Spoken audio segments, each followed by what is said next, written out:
Okay. Go ahead. So I'd like to call the Dover Select Board meeting for Tuesday, January 19th. Wishful thinking, I guess, at 6:30 p.m. And I'd like to welcome any public comments. And again, the chat function is disabled, so either raise your hand with the tab or just literally raise your hand. No public comments from anybody?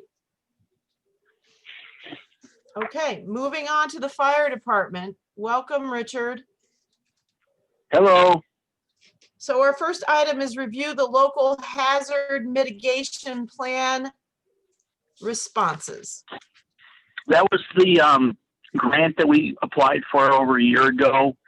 And to hire somebody to help us with our hazard mitigation plan, we had to put it out to bid. And which I thought was a little interesting. And we put it out to bid.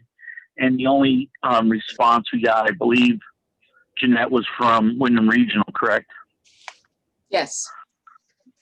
And it's kind of a specialized process. When I did talk to them originally about it, because I said I was surprised that, it was going out to bid, she said that there are some other smaller groups that do it, like in kind of niche areas. But nobody else had any interest, I guess, in bidding. We did run it in our legal papers. And so my recommendation would be to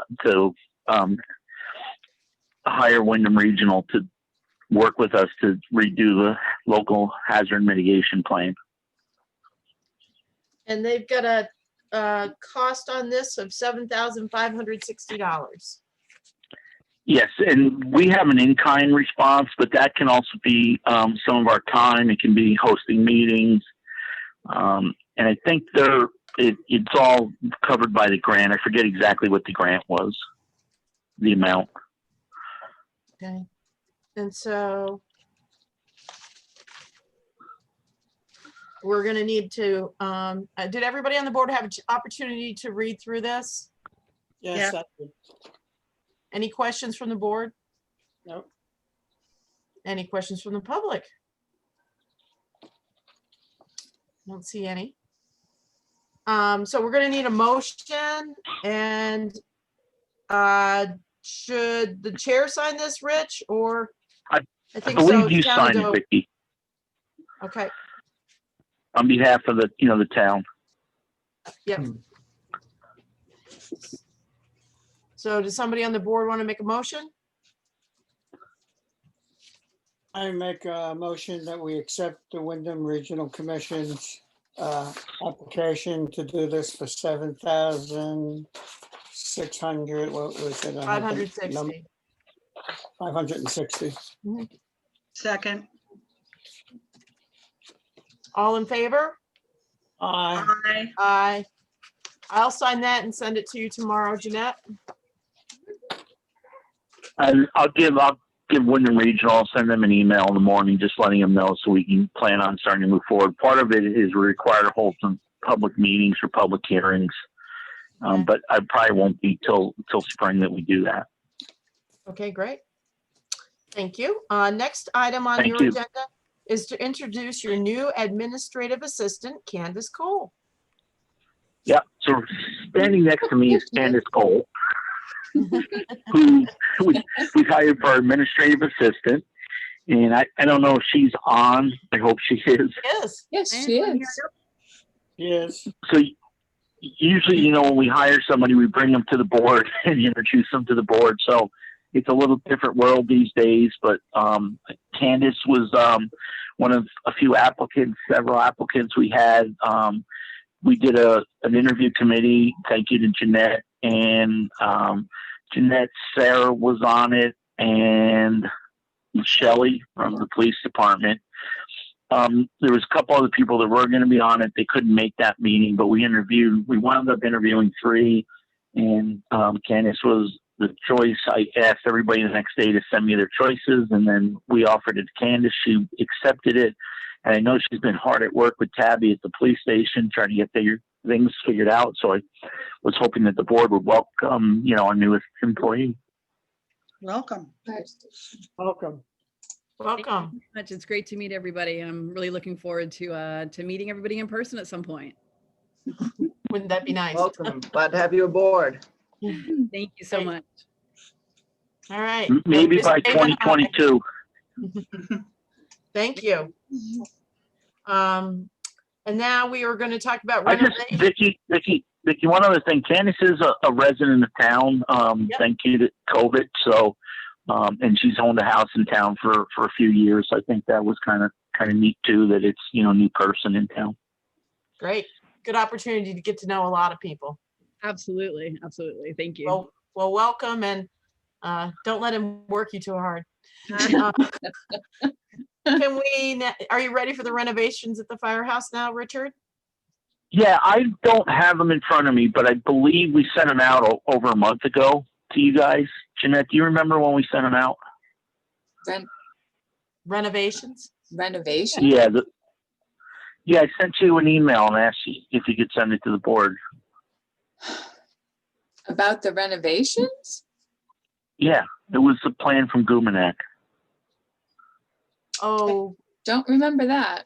and But- we Oh. haven't seen them, Rich. No. So do you Okay. want to do Sorry. a quick summary, or do you want to just Yeah, skip to the next? So I'm sorry, I thought I sent that out, but You again, may have, but I I'm honestly really don't sorry. know. It's been crazy.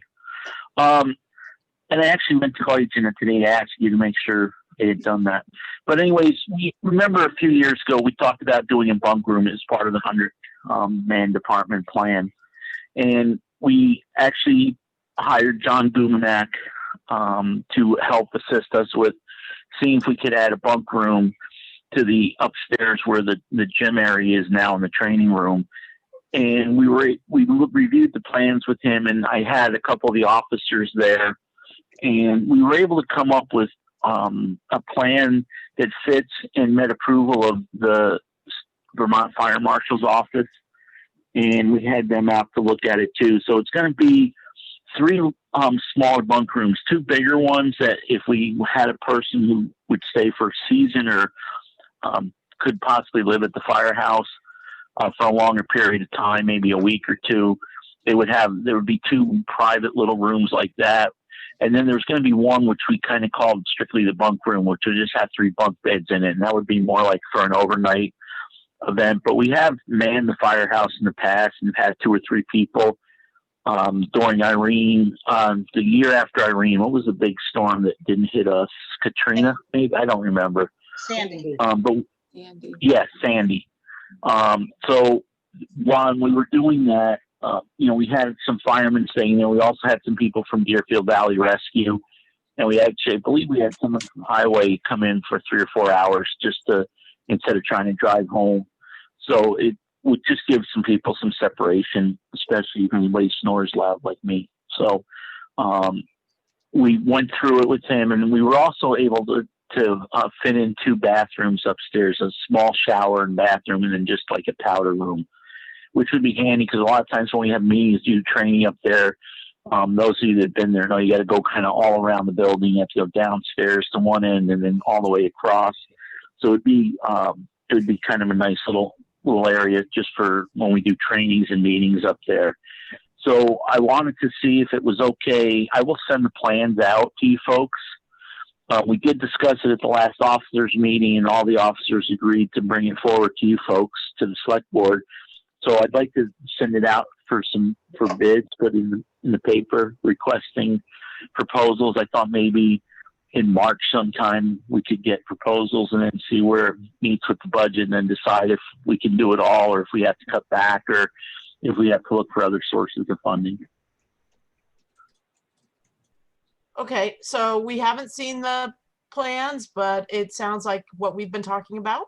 Does the board have any questions of Rich at this moment? This will obviously be on another agenda, probably in 2 weeks. Does anybody in the public have any questions? Hearing none, Rich, we look forward to getting that. Okay, so we'll send it to you before you send it out to bid, and then you guys will approve it first. Yes. Okay, I will get that. And then if it's okay, if you have any questions, if you could ask ahead of time, and then that way I just get the answers.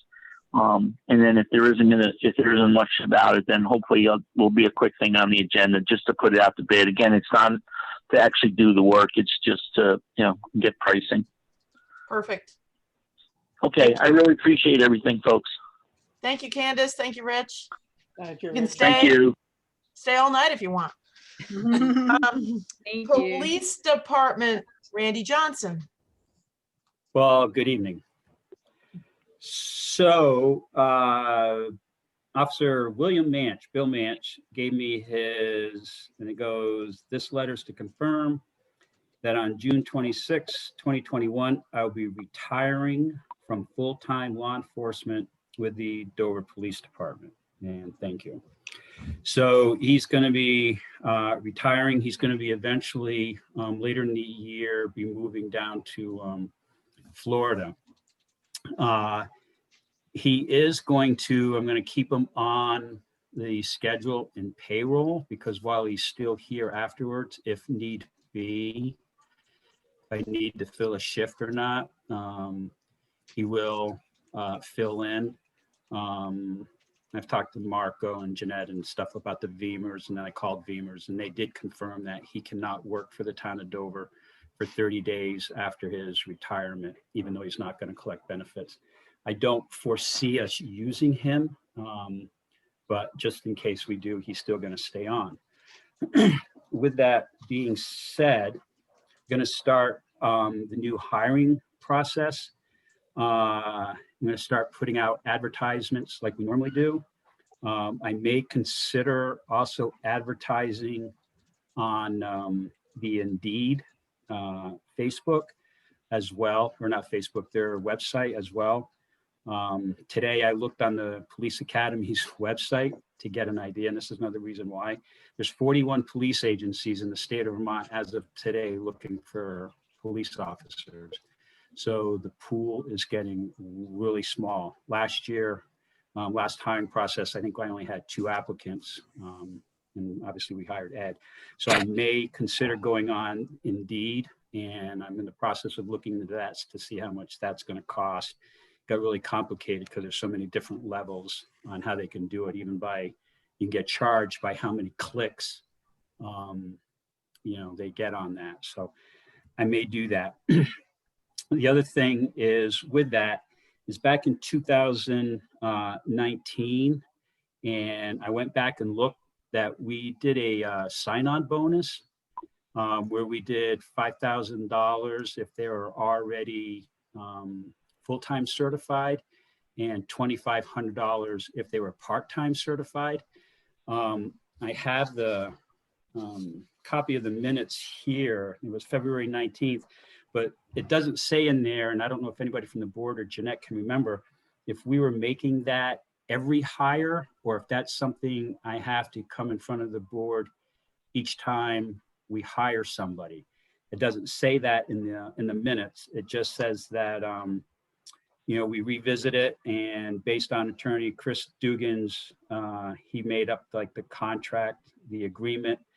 And then we went with Joe Mahan's suggestions on how we pay that out, which was 30%, 90 days, 30% 1 year, 40% after 2 years. So obviously I want to continue with that. I don't know if anybody remembers how that went, if I need to go in front of you again to ask for that. But I think it's critical and crucial. I can stop there in case you have any questions about that right now. Well, actually, I'll just continue because I got notes here. So I was on a conference call last week with the Academy, and even if I was to hire someone and I have to send them off to the Academy because of COVID and the way things is, I'm not even sure if they're going to be doing 2 Academy classes. The one that usually starts in like February has now been pushed off. They're hoping to maybe get that one going in March or April. And then it's 16 weeks after that. So I'm supposed to be getting something this week as far as more of a definite time frame on how they're going to be doing things this year. And because of COVID, there's been a lot of changes. So I get, in short, that's it. I don't know if you guys have any comments or anything about the sign-on bonus, if you remember, if I can just go ahead and start doing that and putting that within the ad out to the papers, or what's your feeling and pleasure on that? Jeanette, do you have anything? If I'd known ahead of time, I would have looked, but I don't think we added it to the personnel policy, or did we as a, No. I don't No, believe it's, so. So No. I'm guessing it's a come every time you hire somebody, but I could be wrong. yeah, in short, I mean, I've got it right here, and it was Tuesday, February 19th, and it's pretty much what I just mentioned. And then it said, on a motion by Victoria Capadani, seconded by Dan Bagliati, the board unanimously agreed to the sign-on bonus agreement as presented for full and part-time officers. Again, so there's nothing in there that states whether it was every time going forward or how you guys wanted to do it. That's why I'm asking now. And no, it's not in the personnel policy, because I did look into that. So that's the only thing that I found, and it was that day. Any comments from the board? Jeanette, sorry. I'm sorry, I was just gonna say, was that intended for a specific person when you did that, or it was just a general blanket statement? General blanket. It's for whoever, because there's a lot of agencies that do it. And I went back and looked at some notes, and I left those part of the notes at the office, that a lot of some agencies don't do it. A lot of them do it because, one, it's getting harder. Some people go anywhere from $3,000 up to a $10,000 sign-on bonus. That's where my notes were 2 years ago when I presented this. So anyway, I just figured we would just, since we already have an agreement that was approved by Chris Dugan, and I actually have it here, 3-page, it states everything. And then went on with Joe Mahan's suggestions on how to pay out. So I figured if that was all good 2 years ago, why change it for now? Dan? We should do it, especially being with COVID. You can't train anybody and everybody's looking for an officer. We have to be proactive. It's hard to hear you, Dan. Yeah. I think that we should do it. Okay. I think that as a result of COVID and as a result of the possibility of getting somebody trained, that we should proceed and do it. Randy? Yeah, and so one more thing I meant to add. So there is actually, if this is something that we do now, and I can probably hire, if someone does do, we're going to be okay within this budget. Because if you guys remember back when I did this budget, and again, those part of my notes I left on the desk, I think I had included in there an extra $16 some odd thousand in the budget, because my plan last year was to send somebody to the February class. And in that, I had put money into the budget to cover that. That way, when they got out in June, when Bill got done, we would be good to go. So that didn't happen. And for reasons which I think I told the board while I wasn't doing that, and I put it off. So there is money already in the current budget to cover any of this expense. Joe, do you have any comments on this? I recall that this is what we're going to have to do going forward. That's Okay. what I recall, but it isn't in the minutes that definitive, but maybe Joe remembers. I don't remember. I wish I did, Vicky. Yeah, I think we talked about it at length, because this was just something that we're going to need to do to be competitive. So, Sarah, do you have any recollection of it?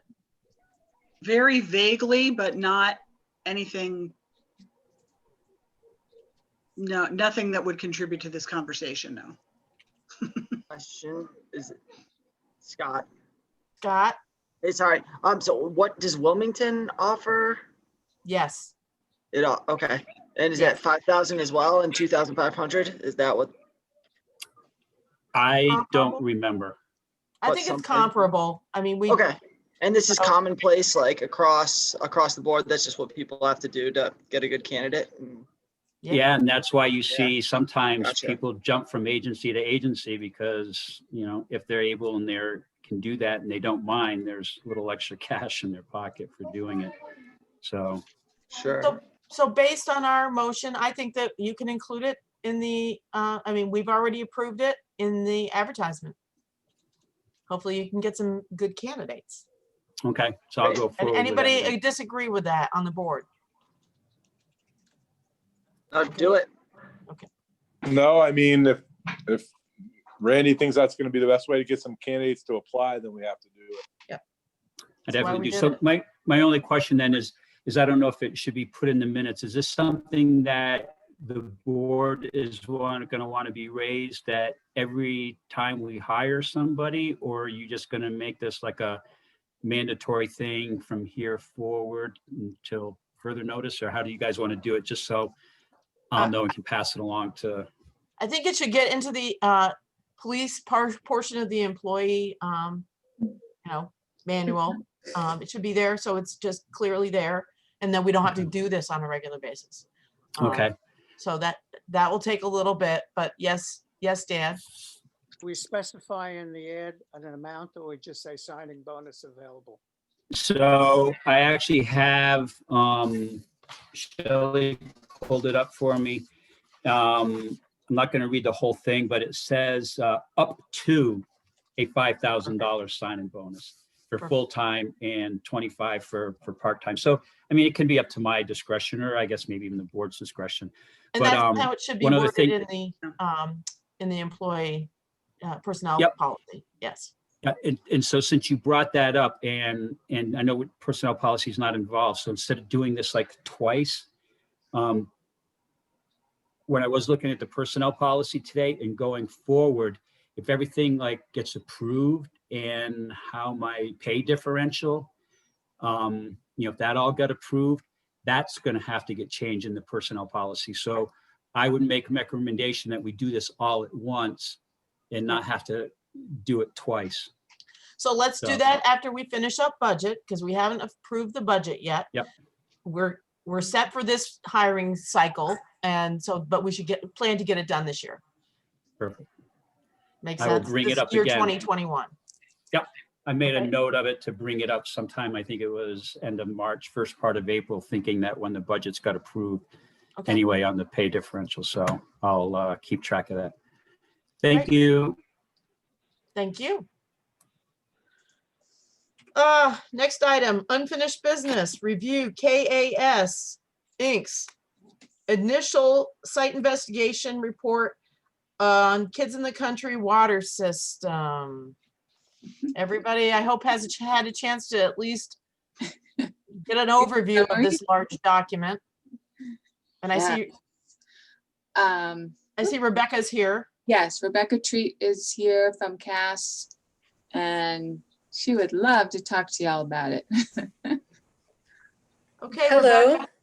Rebecca. Hi. Hi. So I'm obviously here to answer any of the board's questions in regards to the recommendations and the steps moving forward. Just to give you an overview, we did a substantial investigation of soil and groundwater and drinking water in the vicinity of the property. The soil detections were all non-detect. We had limited groundwater data due to shallow, overburdened bedrock. And the drinking water data showed, fairly low concentrations in adjacent private water supplies. However, some of those need to be monitored for at least a short period of time to confirm those concentrations. But, in summary, there's more investigation to be done given the release mechanism and just the unclear nature of the extent of the contamination of the site. So Rebecca laid out some recommendations. They're on page 14 of the document. Do you want to just go over those, Rebecca? Sure. In short, so when we went out there and we drilled this first time, we installed what's called temporary wells, which is just to collect a quick grab sample of groundwater. Unfortunately, several of those temporary wells did not produce enough groundwater. So one of our proposals is to install a select few more permanent groundwater monitoring wells to sample groundwater and get a, a clear understanding of groundwater flow direction. And also the contaminant mass in the shallow overburdened groundwater. 2 was to evaluate some additional potential source areas, such as direct discharge locations that might have been, a direct discharge of wash water to the soil versus actually going through the septic system. And then, like I said, some of those private drinking water supplies had fairly low detections, but still detections where we need at least one confirmatory round just to verify that, impacts aren't above standards in those.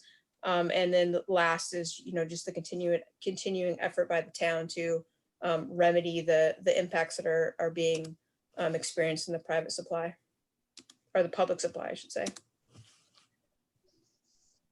So do you have any kind of idea what these, the more permanent groundwater wells and some of the costs associated with this? Obviously, it's something we're gonna have to do, but we would like to know going in what we're looking at.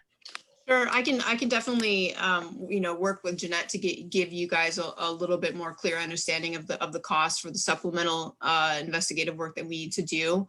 I would like to wait until we have a formal response from the state, indicating that they have reviewed the report and that they agree with our recommendations. And then after that's done, I'm happy to work with Jeanette to give you guys at least a ballpark of what you're looking at here.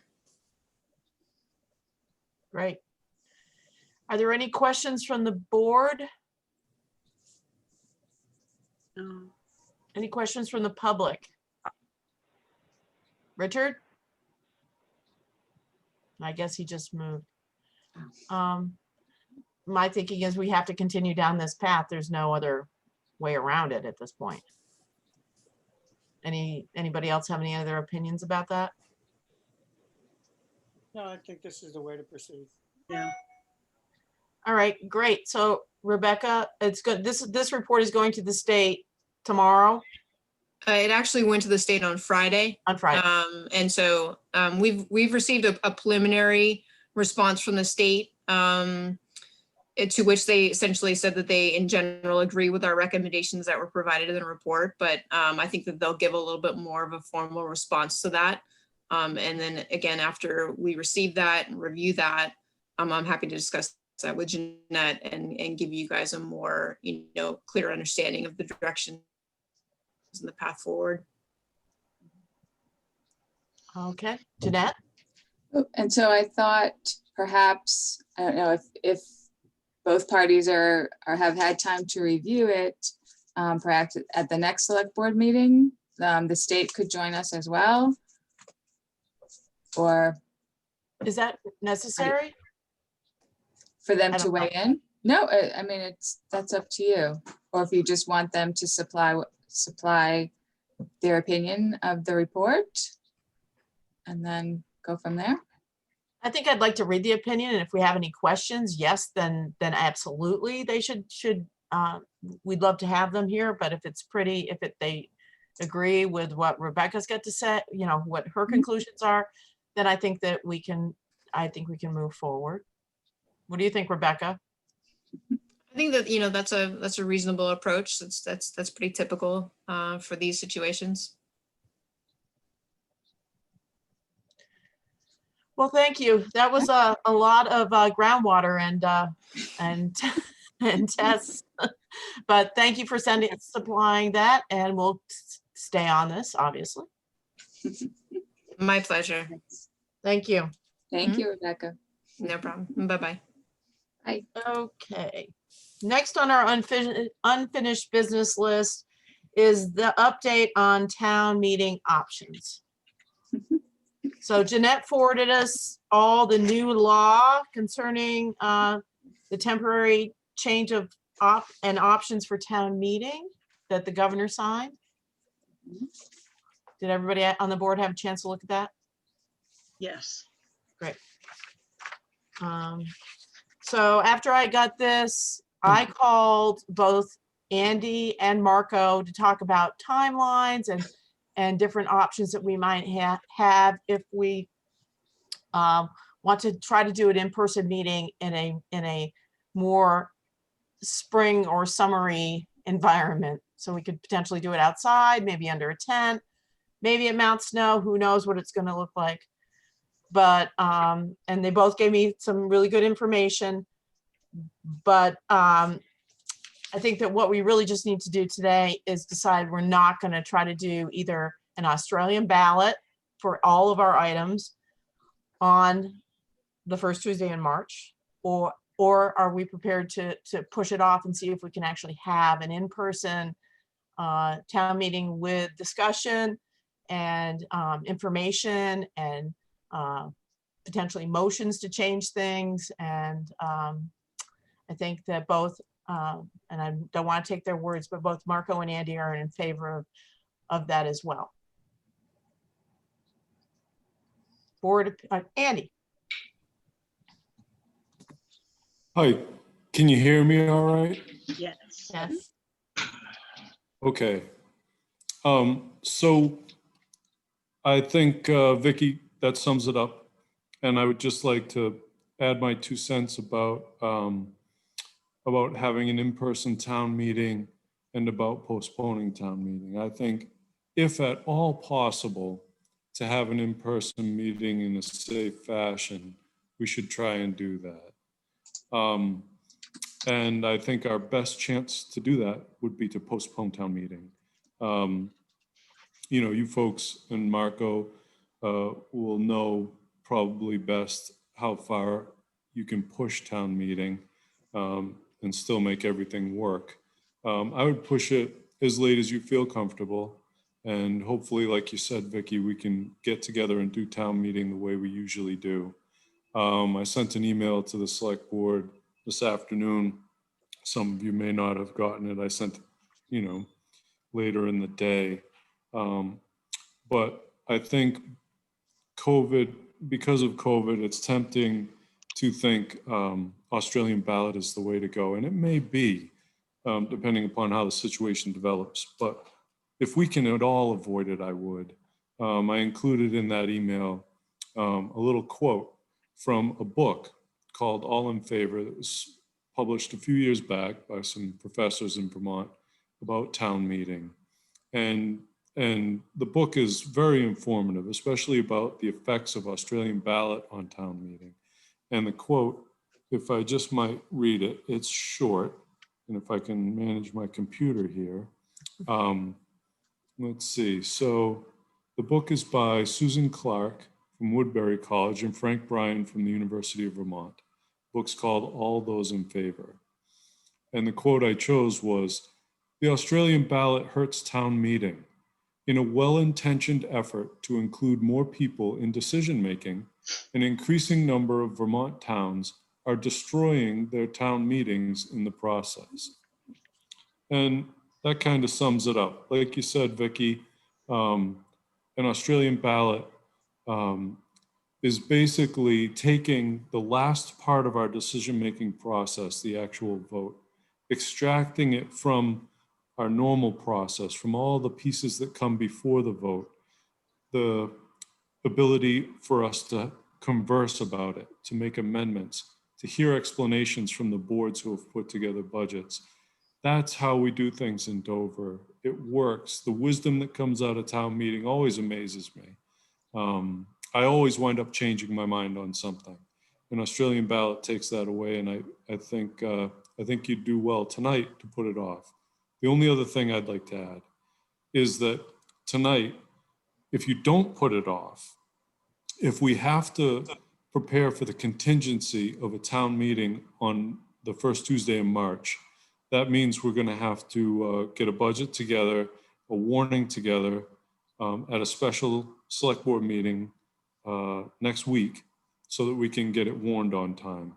So I would really encourage you, if you do nothing else, to at least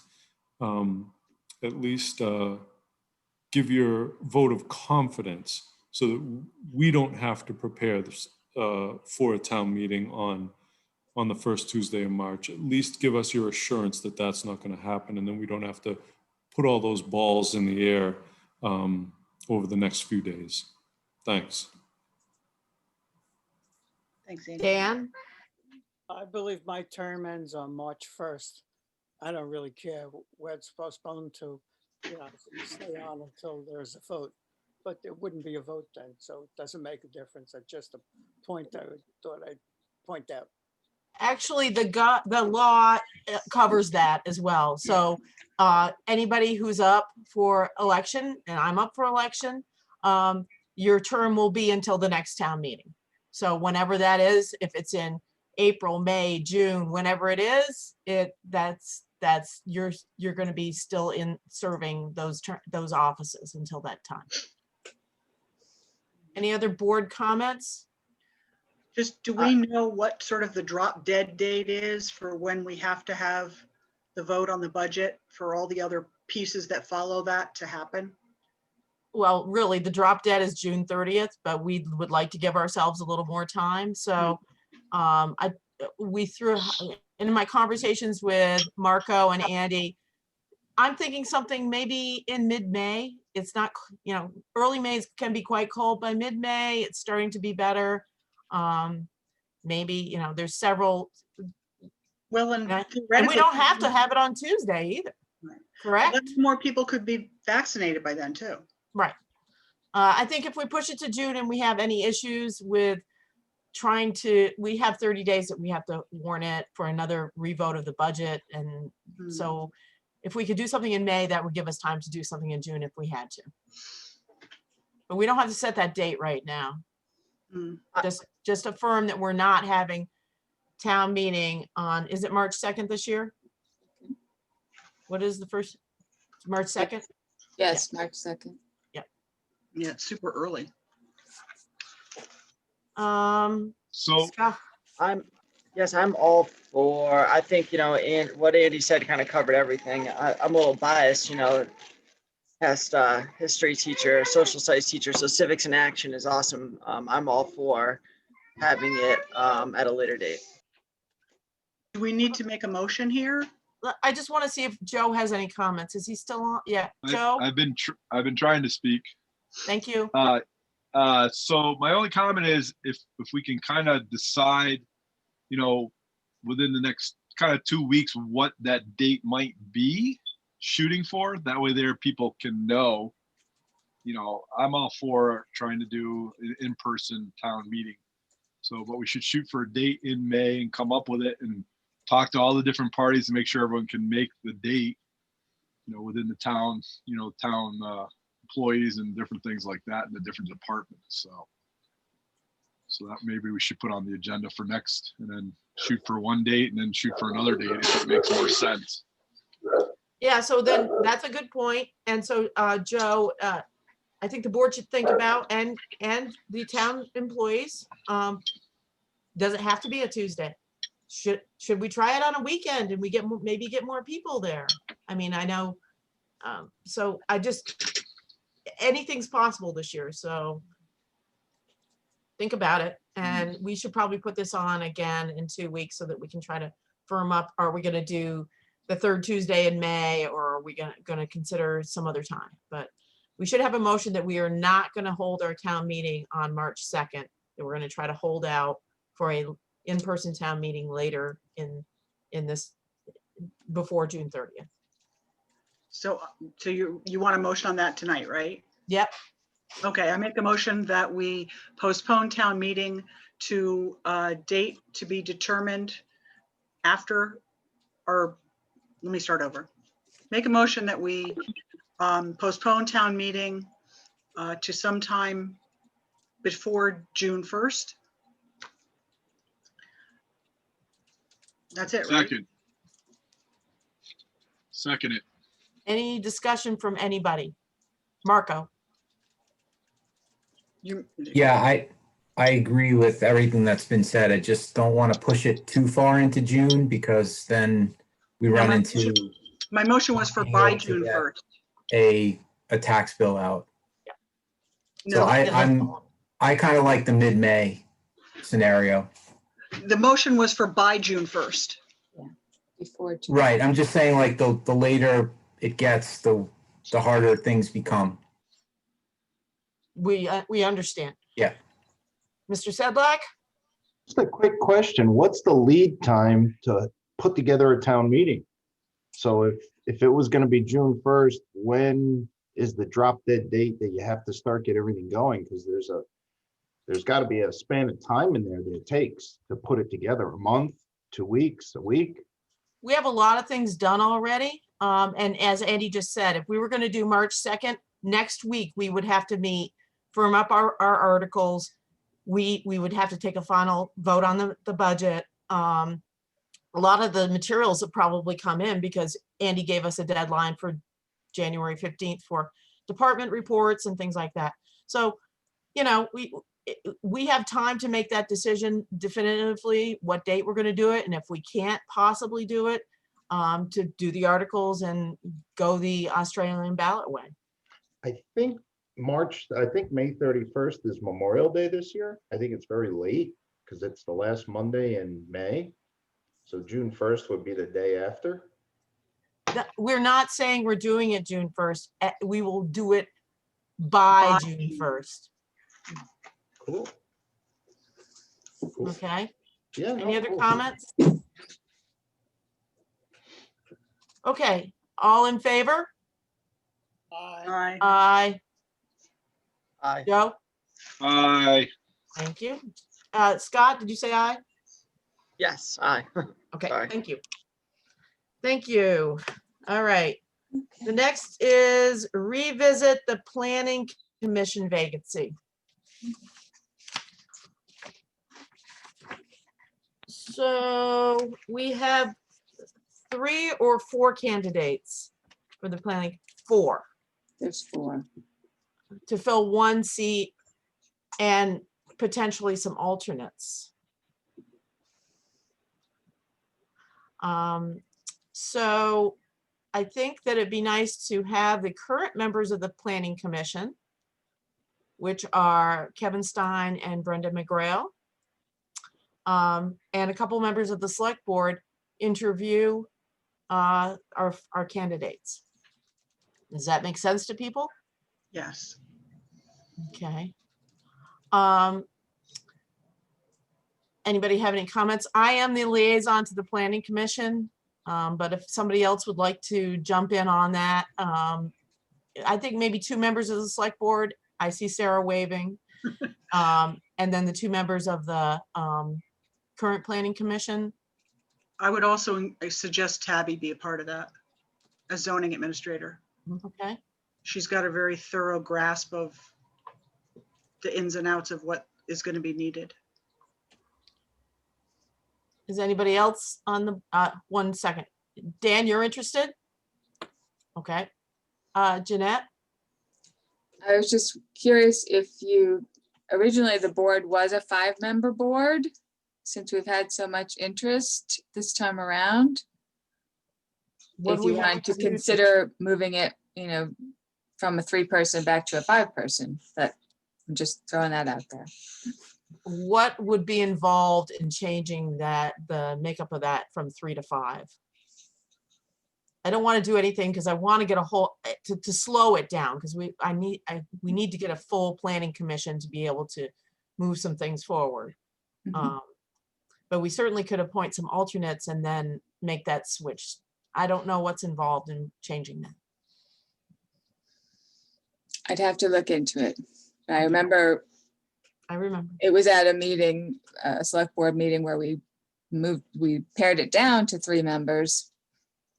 But I'd have to look back and see how that was done. Okay. Could you research that, Jeanette? Mhm. Sarah? I'd also like to ask the current members of the planning commission, particularly if they've worked with the 3-person and the 5-person boards, which one was able to make They more haven't. progress. They haven't. None of them were on the board when that happened. Oh, okay. Okay. All right. And yeah. Yeah. So, but I think more is better. I mean, 5 is a good number. If we can fill the board with 5 people who will attend meetings. That's the big rub. Mhm. So Dan and Sarah are going to be involved from the select board. We have Tabby, and then we need to reach out to Kevin and to Brendan McGrail. And they should interview, and Jeanette's going to do some research on how we what's involved in changing the board makeup. Jeanette. So are we going to schedule a tentative date to do this? Or how are we going to gather all of these people together? Sarah, do you have something to say about Well, I that? was just going to say, do we need to decide whether it's going to be a 3 or 5 person board before we start the interview process, or should we start the interview process and then we can rank our choices while that research is being done, just so we can get going? I think we can interview everybody, and then we'll figure that out as we move forward if we're going to go to a 5-person board. But while people are interested, and so let's reach out to Brendan and Kevin and find out what their schedules are. They're kind of the wild card because they're not here at this meeting. Yeah. And then kind of coordinate maybe 15 minutes for each candidate. It doesn't have to be exhaustive. And you could do 4 interviews in one session. Does that make sense to everybody? Yep. Great. Well, thank you. Thanks, Dan and Sarah, for stepping up to do that. I appreciate that. And thank you, Jeanette, for doing the research. Now we're going to move to zoning. So we're going to review of the rental of single-family homes in Dover. And so Tabby has a letter that was crafted by our attorney that she is going to read into the record. And then hard copies will be mailed to you, Mr. Sedlak. So Tabby, are you ready? Yeah. Okay. Okay. The letter reads, rental of single-family dwelling at 25 Stuger Road, to whom it may concern. You have asked whether the periodic short-term rental of the single-family dwelling at 25 Stuger Road is in violation of the Town of Dover, the town zoning bylaw, last amended March 5th, 2013, the bylaw. In short, there are no restrictions in the bylaw regarding the rental of a single-family dwelling. The bylaw allows the rental of a single-family dwelling provided it is occupied by one family.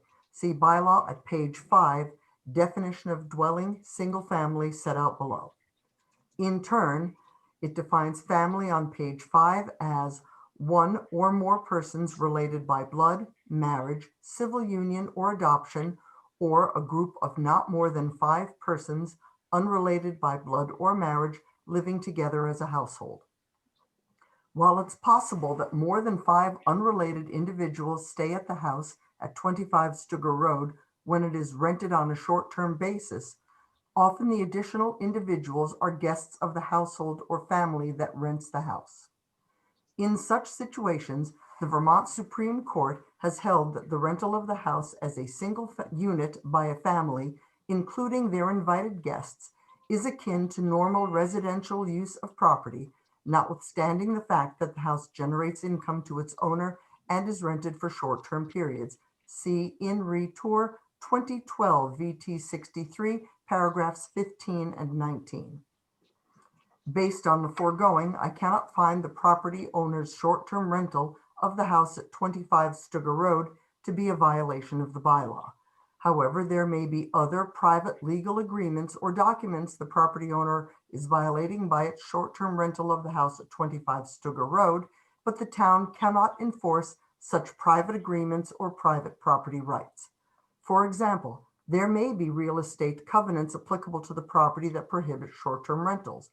Also, it's possible that there are access easement rights or other similar rights held by all owners of the right-of-way that serves the house that the property owner's short-term rental use interferes with. It is up to you to enforce such private property rights if they exist, as the town has no standing to do so. I trust the foregoing is responsive to your inquiry. Please contact us if you have further questions. And below, definitions.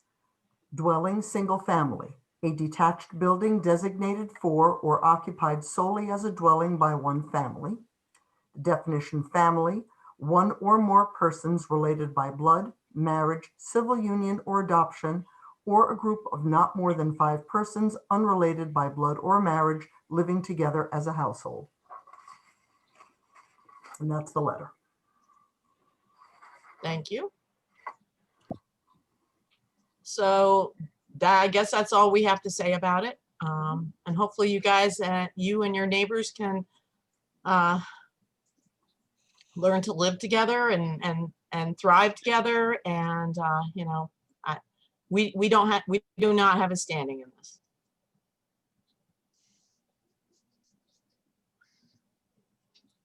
Any comments? When will that letter be sent to me? Tabby, you sending that letter to Tomorrow. Mr. Tedlock tomorrow? Very good. Tomorrow's mail. Okay, economic development. We're going to look at the signage application for the Doveberry Inn. Is this? Shannon? That's me. So hopefully everybody had a chance to look. They have an approved application on file with Tabby. This would be for one sign on the road, an estimate of $2,200. So they are seeking an $1,100 rebate. And as the person who has to see the sign on the road every day, I would really like to see a new sign.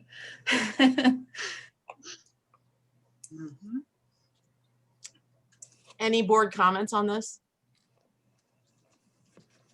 Any public comments? Okay, so would somebody like to make a motion? I make a motion that we approve the signage grant application for the Doveberry Inn. Dan, Second. second? Oh. Joe. Joe and Dan seconded. Okay. Dan raised his hand, Joe raised his voice. Right. All in favor? Aye. Aye. Aye. We also have the second quarter economic development update, which was Yes. emailed to the board. Yep. So for October to December, we received $62,472.81 and 1% tax revenue on November 23rd. So that same payment last year, it was a decrease of 21% from last year. So still down, but I think in this year, a good number that was well received, I think. For grants, we had a busy quarter for that. We turned in the final reporting for the Restart Vermont Marketing Grant. We received $10,000 from that in October. And then the big one from the Elger Grant Program hit our account on December 3rd was $211,396.23. So that all came in that quarter. For DASP, we are at just under 30% for the allotment for the fiscal year. For DO-IT, 4 projects were completed before winter came. There's 6 outstanding that may or may not happen in the spring. And then the next few things are actually all sort of buttoning up this week. Charette, the selected marketing consultant firm for the Bytown Marketing Committee, presented their report last week to you. So we've seen that. Our website RFP went out and closed December 31st. We did score those 55 applicants, and Eric will share more about that shortly. And then the Trails and Rec Committee. So that window closed 12/31 as well.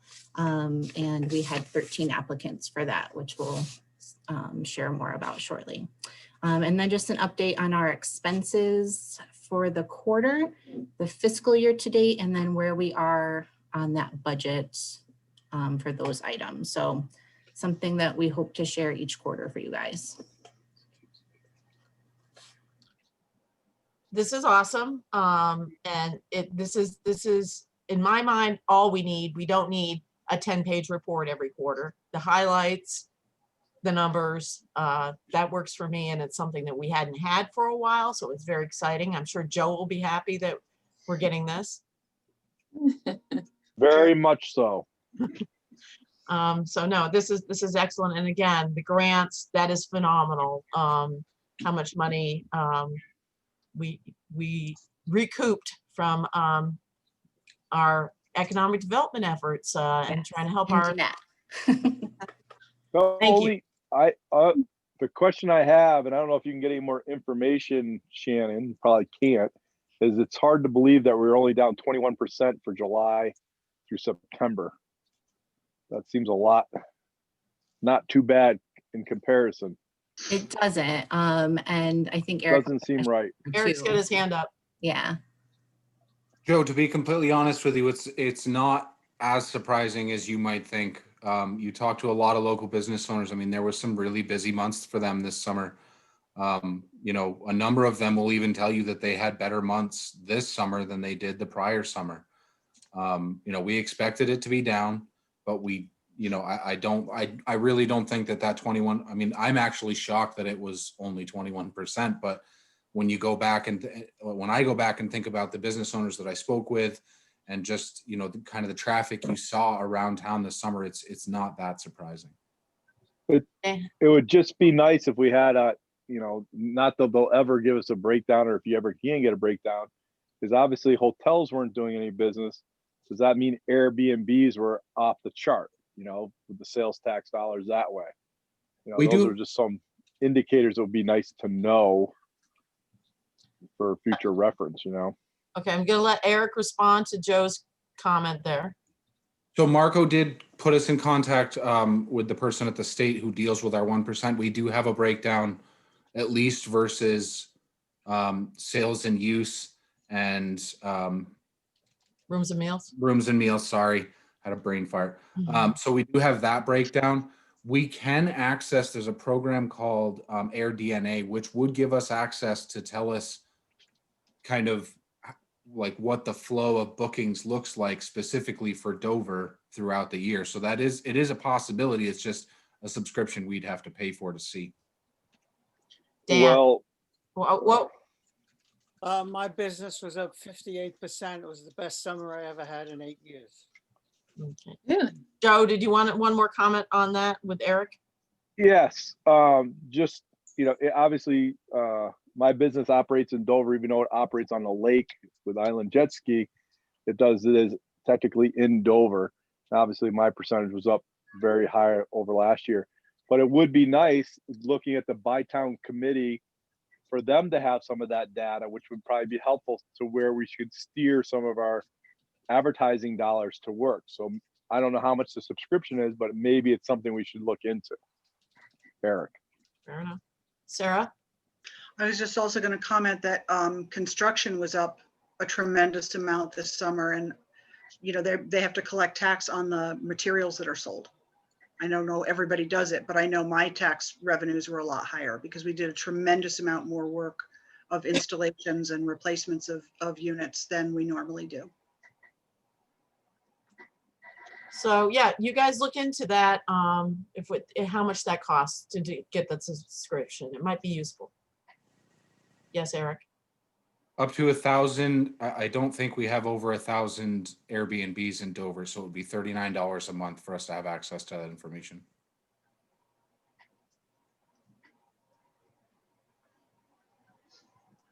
Seems like a pretty good, it doesn't seem like that much to have a good analytical of that. No. Under moving $500. forward. No. We can make it happen. Especially if Wilmington would sign on to doing the same thing, and then obviously allowing the Bytown committee to have some of that information, so that if we're doing marketing, we know where to you know, go from, if it's helpful. I don't know. I'm just throwing it out there. Eric. So not to stretch this out, but Gretchen Haverluck down in Wilmington has actually been paying for this out of her own pocket so that we can be using this data for Bytown marketing. So it may even be a situation where her department would split it with us or something like that. But honestly, it's $39. It's not a huge deal. We can pull the trigger on this as soon as you guys tell us to. Do we need a motion? Mr. Sedlak? Yeah, a question for Randy Johnson. Was the police department showing an uptick in activity this summer due to all the great visitors we had here? So I haven't really looked at the stats, but like anybody, you can just tell that the traffic was here. And I can tell you that some of the COVID complaints that we were getting were due to, probably the Airbnb. So, I mean, I guess I would go across with what Eric was saying. So that's all I can really say on that. But I mean, Wasn't me. we were I didn't busy. complain all summer. Whoa, okay. Sarah, do you want to make a motion? I make a motion that we authorize Eric to do the subscription to the Air DNA data, so that's it, at $39 a month. Second, Dan has seconded. Can we have discussion? Yes, we can, Joe. So my only discussion is maybe he could check with I can't even think of her first name, Hevelock, to see if Gretchen, if it has been helpful or not helpful before we actually go and buy it. So if she feels it's a good thing, then I have no problem going forward with it. That's fair. That's the only thing is I don't want them to spend $39 and then Gretchen go to them in 2 months. I told you not to bother buying it type thing. So that's all. Thank you. Yes, Eric. I will absolutely do that. Please amend that motion to say $39.95. Okay, so I amend my motion to say $39.95, and we authorize Eric to review the usefulness with Gretchen and move forward based on her recommendation. Dan, will you second that amended motion? Yes. Any other discussion? All in favor? Aye. Aye. Okay. Moving on, the website RFP scoring update and possible selection. Wow, guys, 55. You sent us the top ones and I was blown away by looking at 6 of them. So thanks for doing that. It was a lot of information to read through, and we had responses from all over the place. There were really no terrible responses to this RFP. That everybody that threw their hat in the ring had their own qualities. The ones that we provided to you guys did rise to the top. I believe Shannon, provided our suggestion to you in the email that she sent. Mm-hmm. If anyone had any questions or thoughts based on the ones that we sent you, we were only going to send you 5, but it turned into a situation where there was 1 all the way at the top, and then 2, 3, and then 2 more that were tied. So we had to kind of throw that last one in there. But those ones were the top ones that we went through. There was a scoring process that was used, equally across all proposals, and our highest recommended was Municode, and that's based on the scoring method that we used. Jeanette did take time to, we provided them to Jeanette as well, just because Jeanette's got her hand in the website more than any of us. So we wanted to make sure that, she could see what it is that we were looking at and, approved of the choices that we were putting in front of you guys. So Jeanette, do you have anything to add? No, I was really impressed with the ones that I saw also. It was hard to I don't know, choose between them, I guess, but I will, certainly back up whatever Shannon and Eric are recommending. Yeah, they all looked great. So Prices were reasonable and they came in lower than we had potentially projected. So did anybody have any comments about specific ones? Sarah, did you? I don't think I got the email. You did. It came in from Shannon. What day? Saturday night. That's what she was doing Saturday night. Welcome to economic development. Yeah, I hear it. Oh, poor Shannon. Well, I looked at What all else 6 are you of gonna them, do? and without going through and literally spending the hours that you guys probably did, I thought the Municicode one was looked very, very nice. They have a lot of references. They do a lot of municipal websites. They looked very nice. And so I can't imagine trying to figure out of the 55 that there would be one better that that these guys didn't vet.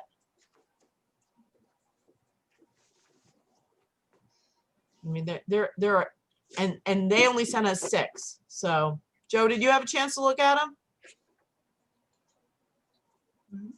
I did not, I'll be honest with you. When I saw that many, I opened it up and it was way too much for me to look at.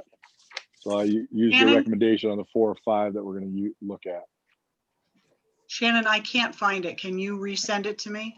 I just did a few minutes ago. Thank you, dear. It's in the same email that had the sign application in it. So it went out Friday, I think Friday morning. Okay. Everybody. It was a link in the email. Link. Yeah, it's It's not a an link to attachment. a drive folder because they're really big. So I just sent that over. Okay. Thank you. Scott, did you have a chance to look at them? I didn't look at them all, but yeah, I looked at the one that they suggested and the one that we had been previously using, and then like Planterra or something. Yeah, that one that you suggested looks awesome. Looks great. Sorry. Dan? Yes, I have it now, but I didn't get it before.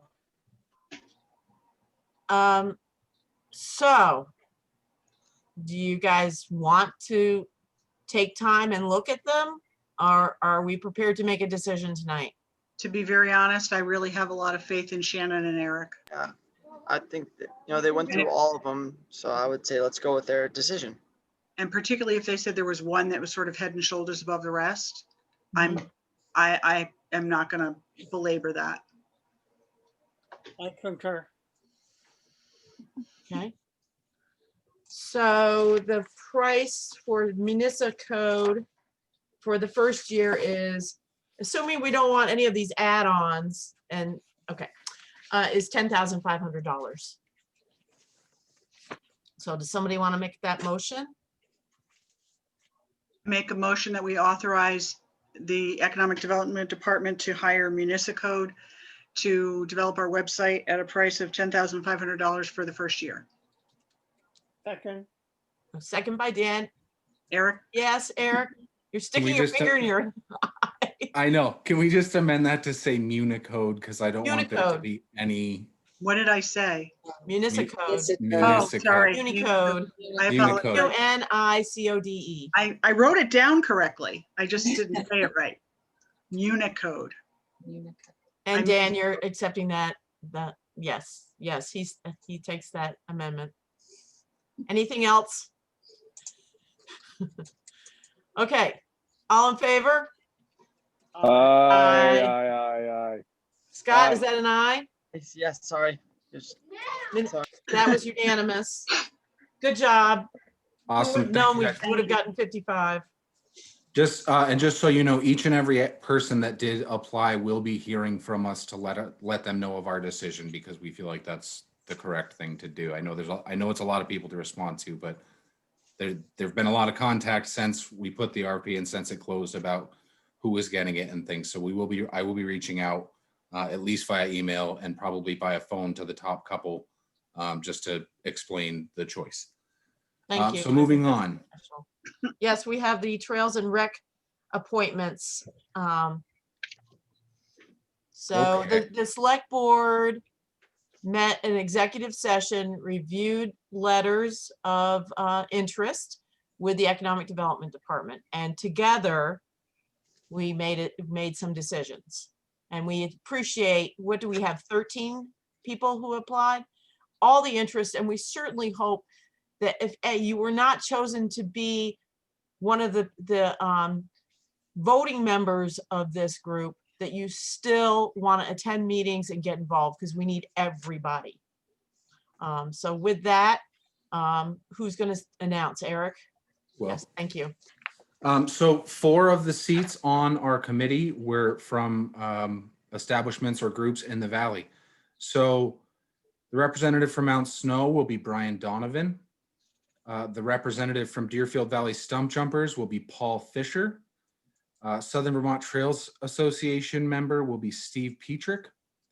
And the Dover Select Board Committee member will be Sarah Shippey. Our Dover business owner representatives will be Patricia Sweeney of the Dandelion Apothecary and Mike Purcell of Berkeley, Veller, and Greenwood Realtors, Country Realtors. And our Dover resident committee members will be Allison Ferris and Kristen Mumford. So thank you to everyone who applied. We are actively seeking a youth member for our Trails and Recreation Committee. So that's any Dover resident between the age of 12 to 18 who would be interested in participating in this committee. Definitely have them reach out directly to me or Shannon, and we'd be happy to put them in front of you guys as well. Thank you. That was not an easy decision. And as I said, there's a lot of interesting backgrounds and visions, and we'd like to have everybody included. So please don't think just because you may not have been chosen for this particular group that we don't need you, because we do. Agreed. Thank you. Do you have anything else for economic development? Thank you, guys. You've been busy. Thank you. Thank you. We're moving on to the consent agenda. So we have the minutes from January 5th.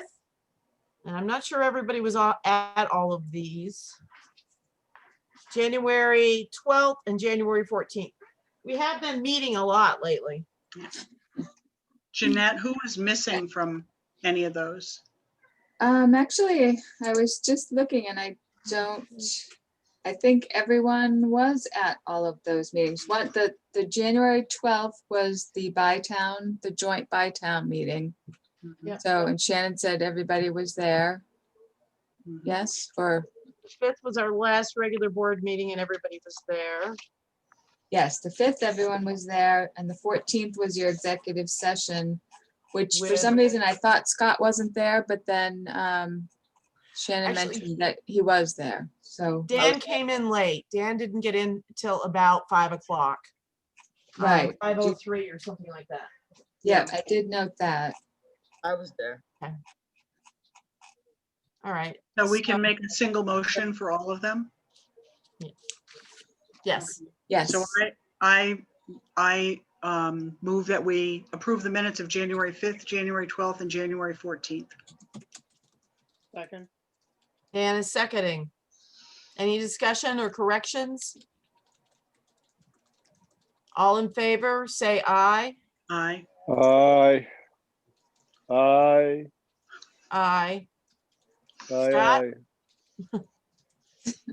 Scott? Aye. He said aye. I thought you said stop, not Scott. Okay. And the next one is to approve the warrants from January 9th, 2021 for $173,823.69. So moved.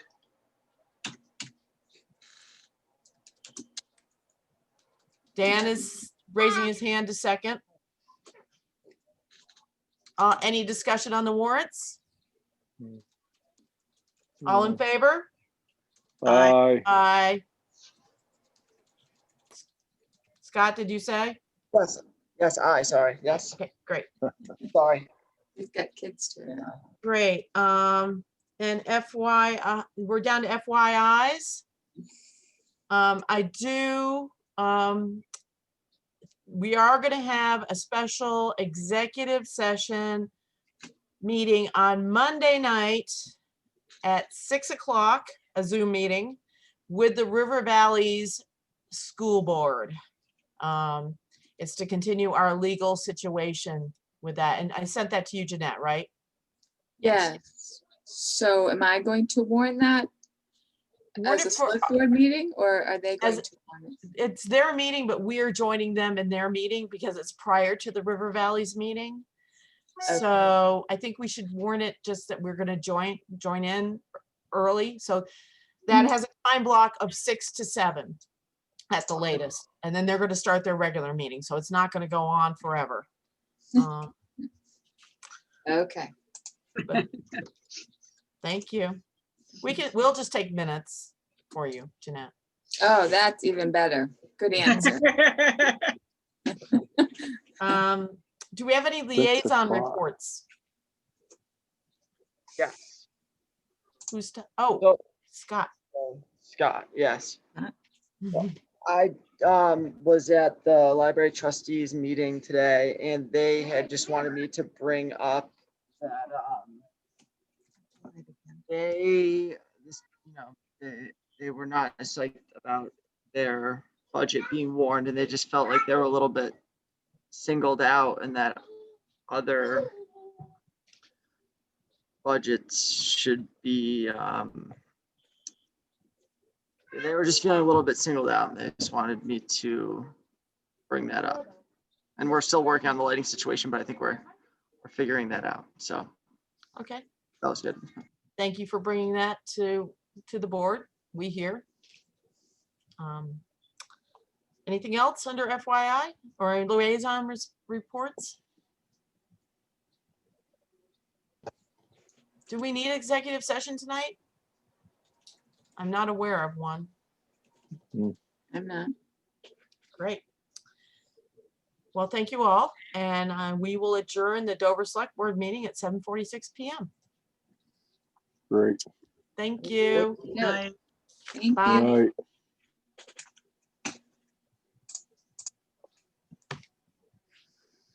Good night. I'm trying. My mouse is not going. Oops. Night, Jeanette. Good night.